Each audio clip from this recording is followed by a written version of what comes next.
తెపి parliament సభ్యురాలు DK అరుణ లగచల్ల పర్యటన ఉద్రిక్తతలకు దారితీసింది. లగచల్లకి వెళ్తున్న డీకే అరుణతో పాటు బీజేపీ నేతలను మొయినాబాద్ వద్ద పోలీసులు అడ్డుకున్నారు. తర్వాత వాళ్లను అరెస్ట్ చేశారు. పోలీసుల తీరుపై అరుణ ఆగ్రహం వ్యక్తం చేశారు. తెలంగాణలో ప్రజాస్వామ్యం ఉందా చచ్చిపోయిందా అని ప్రశ్నించారు ఆమె.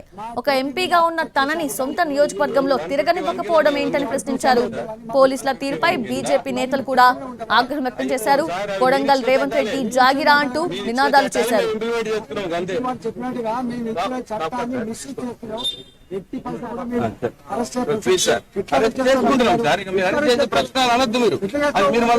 మీరే వ్యతిరేకించినట్టు సార్ చట్టాన్ని మేము ఇంప్లిమెంట్ చేసినాం. మీరు ఇచ్చిన చట్టమే అది. ఇక అందులో 151 కింద అరెస్ట్ చేస్తున్నామని చెప్పాం సార్. సింపుల్ ఓపెన్ చట్టం చట్టం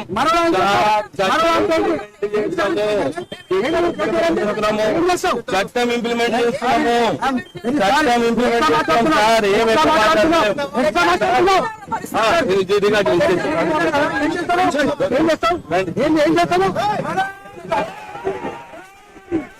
పోతుంటే ఇది నా పార్లమెంట్ నియోజకవర్గం పోతుంటే అవాళ 144 సెక్షన్ ఉంది. ఏదో అక్కడ ఎంక్వైరీ జరుగుతుంది. ఈ రోజు మాత్రం వద్దు అన్నారు వాడవాడు.